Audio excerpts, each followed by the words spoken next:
Probably June, July.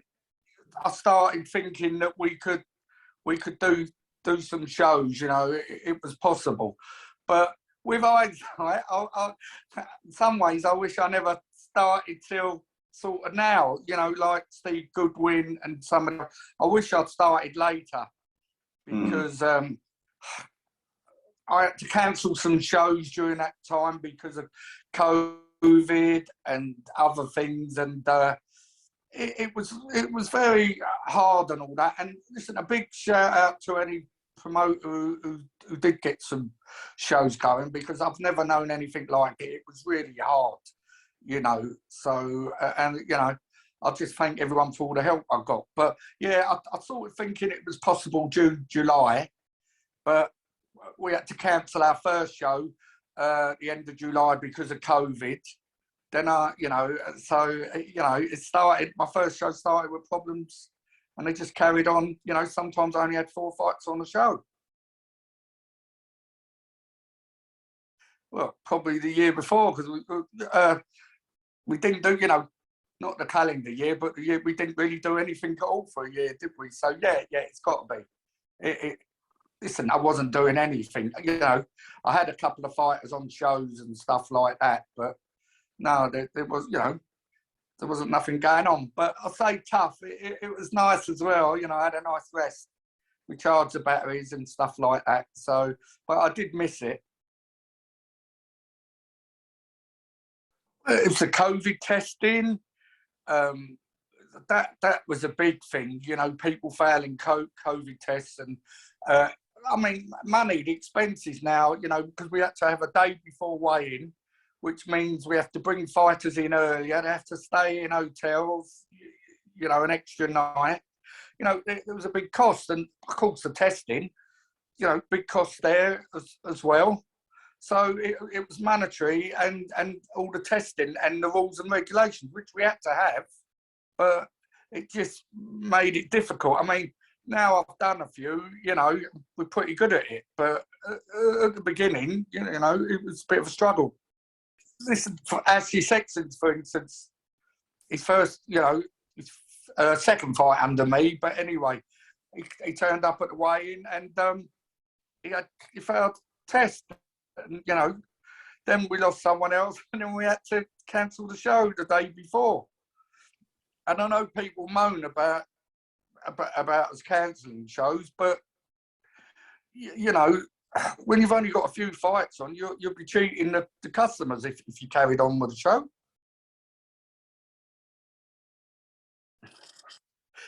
Yeah, there was yeah, that's right. Yeah, of course we have. And there was an instant where a guy, I forget who he was fighting, but he was coming over from Spain for the weigh-in. We thought he was over, and it wasn't to do with the test, but he hadn't filled out his locator form properly, and they wouldn't let him on the plane. We thought he was coming to the weigh-in, and then I get a phone call, he's still in Spain, and it was too late then. So yeah, I think that was against Jamie Robinson. But listen, we managed to get Jamie Robinson another opponent. But yeah, if they come, and if you book hotels as well, you know, you still put them up. So there's always that worry, you know, that someone's going to fail the test. Even now, you know. To be honest, I like working with different people. I like working with the ones I get on well with them, and this new crowd as, you know, well. And back in the day, I've worked with Mickey Elliott, and I've worked with Dean White. Now I like working with different people, and you know, to tell the truth, we're sharing the cost as well. So, you know, it helps. I have noticed an increase in fighters at the moment. It's supply and demand. There's a lot of fighters who, you know, who haven't renewed their licenses at the moment. So there's not so many fighters out there licensed. And so even the homegrown fighters, I've not noticed the prices are up a bit. But definitely the foreign fighters as well, you know. But it is supply and demand, you know. There was a lot of shows November, a few in December, you know, so you just struggle to get the fighters. Yeah, that was the highest ranked non-televised fight of the year. Yeah, it was a brilliant fight. Everyone loved it, you know, and two good, honest kids and all that, and it was a brilliant fight. You know, Isaacs can come again, you know, and Dan, you know, I don't know what he's going to do at the moment, but listen, I did promise him I'd get him a title shot, but listen, there might be bigger and better things for him, so I'm just waiting to hear. Listen, because it wasn't televised, you know, you can watch it on your YouTube site, Grassroots. So, and all my shows as well. Yeah. So, you know, people should watch. There's some good fighters on. Another fight was Boy Jones against Conor Marsden for the Southern area. That's another cracking fight. You know, another two honest professionals. And Boy Jones is out on our show on the 12th. You know, he's rejuvenated now, and he's a good kid as well. So, and Conor Marsden, you know, going to go on to bigger and better things. I think people just wanted to get out. You know, they were fed up being locked up and inside. So, you know, I've got some good ticket sellers, so didn't really have a problem. No, just getting enough fights on, because you'll call, for instance, when we started, we was only allowed 7 fights. Then when it goes down to 4 because of COVID, another thing. Listen, you go to your call, you can see how hard it is. You know, it's a great place to fight, but you don't want to fight with just a few people there. You need the atmosphere. But lucky we didn't have 4 knockouts, but yeah, and it was people said it was a decent show, but if they'd have been over quickly, I wouldn't have known where to look, you know, because I'd have been so embarrassed.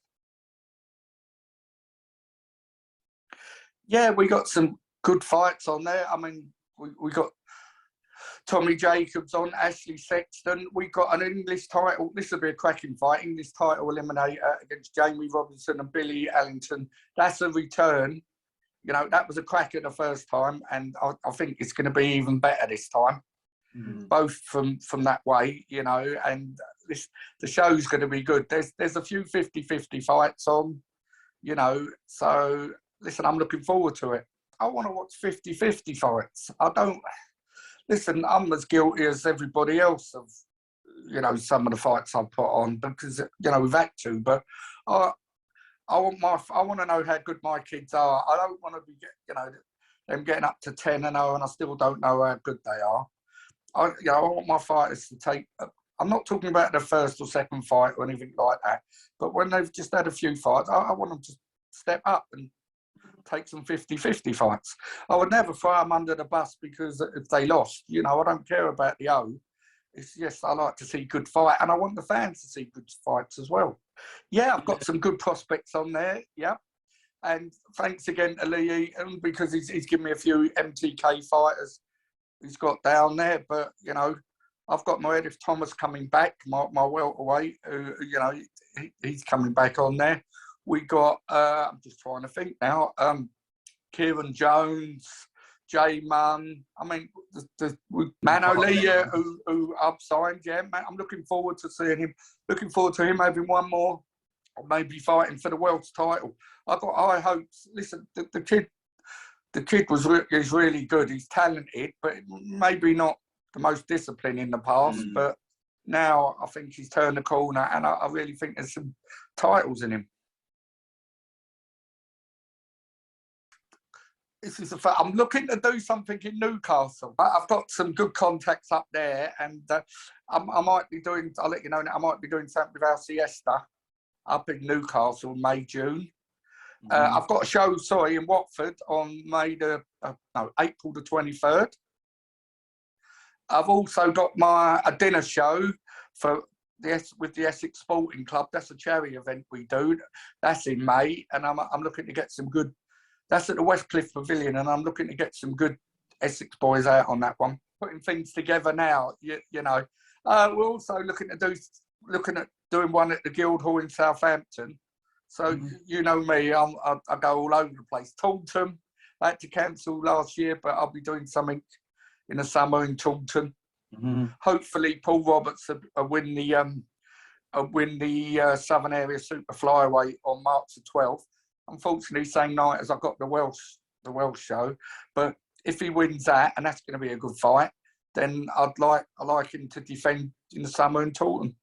That's the trouble at the moment. You can't plan too far ahead because there's always a new variant around the corner. So listen, I can't tell you. You know, I can book the shows, but whether they go ahead, you know, I don't know. Well, first thing first, the fight would be easy to make because I work with the Warrens and I work with Errol Johnson. You know, so I could easily make the fight. Listen, Casey's been injured and he's got to have a warm-up first. I think he's fighting in April, so then he's got to fight for the British title. So I don't know. You know, I'd like to think maybe something like June, but we could go on to bigger and better things, yeah? It's not, you know, so when the fight is, it's not really up to me. It's to, listen, I'd love to make the fight now, and if anything happens to one of the fighters, I'll be the first to put Ashley in for, you know, to fight one of them for the British title now. But I'd look forward to Ashley fighting the winner because Ashley's got the bit between his teeth now. Listen, Rhys is a lovely kid, all right? I've been managing him since he was 18, and we were doing brilliantly. You know, I got him to 10-0 before he was 21, which I promised him, and then the COVID come. I think Rhys is the best fighter to come out of Wales since Liam Williams, and listen, he's getting the platform he deserves. So I can't wait for fans to see him. All right, and he hasn't been fighting at his natural weight, you know, because he hasn't needed to, but he's going to fight at super bantam. And listen, Rhys, I'm very excited, and there's big things for Rhys. Well, he's fighting on Boxer, so we don't know what's going to happen there. Once they see him now, they'll be coming to us to sign him. You know, we get a promotional deal with someone, but we just need to get him out there because unfortunately, because of the COVID, we couldn't get him out there. But people in the game know how good he is, so he's got a chance to showcase his talents next week. As soon as he's fought next, then I'll be talking to people. You know, I'll be talking to the big promoters out there and see what kind of deal we can get from. But listen, we work with Gary Lockett on that one as well. You know, me, Rhys, and Gary, we're a team, so we'll sit down and talk about it. COVID, again, because we don't know, getting the crowds back, you know, that's a big thing. Yeah, I've got the main one's going to be the COVID, to be honest, and challenges, you know, to get the crowd back. Like I say, we've got to start doing things differently. We've got to start putting more, you know, better fights on and more 50-50 fights. You know, that's the biggest challenge, is making these good fights, getting the trainers and other managers to accept them. You know, that's hard in itself. It could, well, the fighters normally, listen, they're fighters, so they normally want to fight everyone, you know, anyone, you know. So could be the trainers, could be the managers, could be all three. You know, it's like, if you got a good kid and he's not managed by me, why? If he's managed by someone else, why would they come and fight on my show? You know, show in a 50-50. You've got to make it worth the while. You know, I've got to make it worth their while, and I've got to encourage my guys to take the 50-50. You know, try and make it so it's beneficial for all of them. If decent women, you know, women boxers come along, I do get offered women boxers all the time. So, listen, you know, women boxers are a norm now. You know, I like having them on my show. At least one on a, you know, each show. Unfortunately for my show on the 12th, I've lost Amy Andrews due to COVID. But I would have liked to, you know, she's a really good fighter. I would have liked to have her on. But the answer is yes. If the right women come along, I'll sign them. Yeah, I've done it. Yeah, listen, I've done a few in my time, and yeah, I'm looking to do some now that COVID's lifted. I'm looking to do some other sports and some boxers. You know, I've done boxers in the past and that. So I'm looking to do something with Kevin Mitchell. We did talk about it last year. I'll be doing something with him soon, and a few others. You know, they're great. They're great nights. And like I say, I'm a fan as well. So I am actually going. Colin McMillan's got George Groves up at the Regency Hotel in Chigwell on March the 18th, and I'll be going to watch that because, like I say, I'm a fan and I enjoy all that. I'll let you come and, if I do it, Stu, I'll let you come and film them. Going forward, there's two things. Is Rhys Edwards, I'd love to see him win a big title. You know, listen, the kid is dynamite, so I'm really looking forward to that.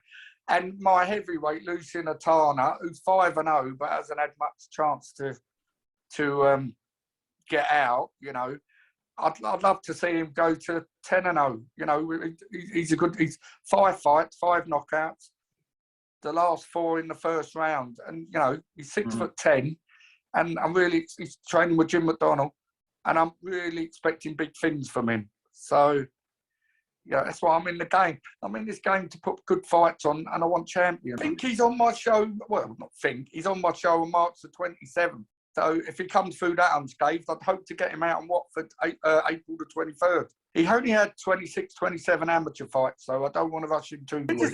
Like I said already, a big shout, because listen, promoters and that get a lot of criticism and, you know, all the time for shows and stuff like that.